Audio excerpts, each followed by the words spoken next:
네, 오늘은 국민의힘 이준석 대표 징계 소식부터 전해드리겠습니다. 당원권 정지 6개월, 이번 중징계 결정으로 여당이 대혼란에 빠졌습니다. 이 대표는 윤리위 결정에 불복한다는 의사를 밝히고 당 대표에서도 물러날 뜻이 없다고 반발했습니다. 권성동 원내대표는 직무대행으로 수습에 나섰습니다. 국회 취재기자 연결합니다. 조성호 기자. 네, 국회입니다. 네, 이준석 대표 입장 나왔죠? 네, 윤리위 결정 직후 입장을 밝히지 않았던 이준석 대표는 오전에 KBS 라디오 인터뷰로 당대표에서 물러날 생각이 없고 윤리위 형평에 이의를 제기할 수밖에 없다며 불복 의사를 분명히 밝혔습니다. 자신에게 징계의 처분권이 있는 만큼 납득할 상황이 아니면 보류하겠다고 주장하면서 가처분 소송이라든지 재심으로 대응하겠다는 뜻을 밝혔습니다. 이준석 대표 얘기 들어보시죠. 그 징계 처분권이라고 하는 것이 당대표에게 있습니다. 그렇기 때문에 저는 이 부분에 있어가지고 납득할 만한 그런 어떤 상황이 아닌 경우에는 우선 징계 처분을 보류할 그런 생각입니다. 당대표에서 물러나실 생각은 없으시죠? 저는 그럴 생각 없습니다. 이 대표는 SNS에 한 달에 당비 1,000원을 내면 3개월 뒤 책임당원이 돼 국민의힘 의사결정에 참여할 수 있다며 2030 당원들의 가입을 독려하는 글을 올렸는데요. 향후 자신의 거취를 놓고 당 차원에서 추가 조치에 나설 것에 대비해 당내 지지 세력을 늘리려는 것으로 풀이됩니다.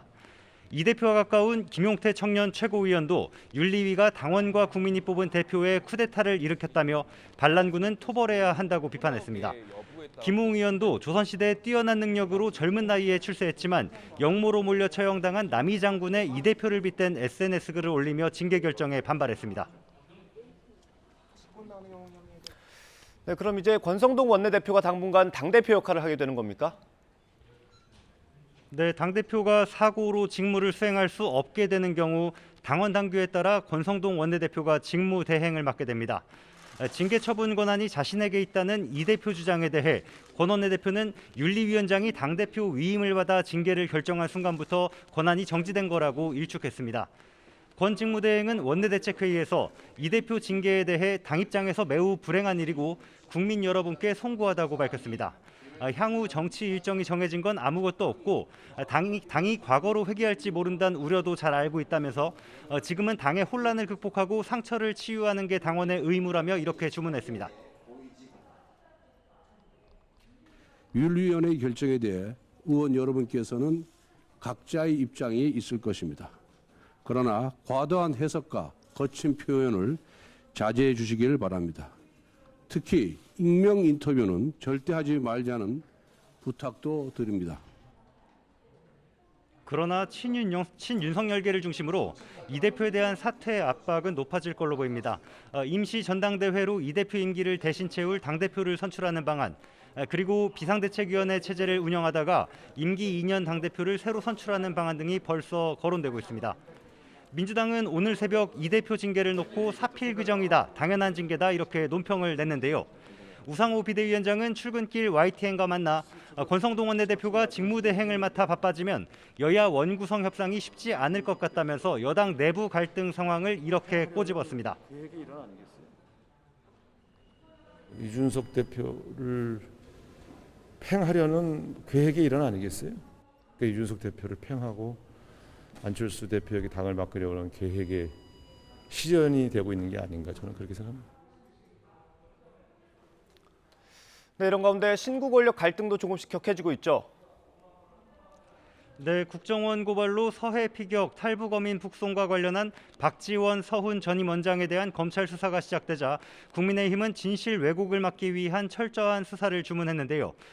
서해 피격 사건 자체 조사 결과 해경 고위직의 전문성이 부족한 인사가 많이 포진하는 구조를 악용해서 문재인 정부 청와대가 인사에 개입했다는 의혹을 던지며 전 정권에 대한 공세를 이어갔습니다. 들어보시죠. 전 정권에서 민정비서관실 행정관이 해경 고위직 인사에 전방위적으로 개입해 왔다는 보도도 있었습니다.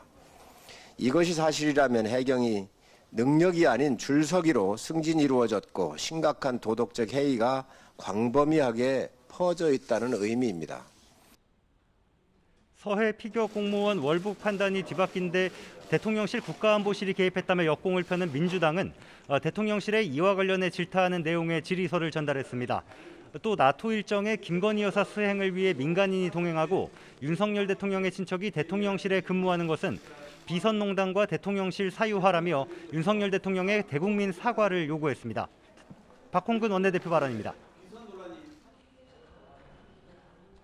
사적 채용과 비선농단에 의한 대통령실 사유화를 즉각 중단해야 합니다. 대통령실이 각종 찬스가 난무하는 사적 채용의 진원지가 된다면 대한민국 어디에서도 채용의 공정을 기대할 수 없습니다. 진성준 원내 수석 부대표를 비롯한 소속위원들이 대통령실 인근에서 이를 규탄하는 기자회견을 벌이기도 했습니다. 지금까지 국회에서 YTN 조성호입니다.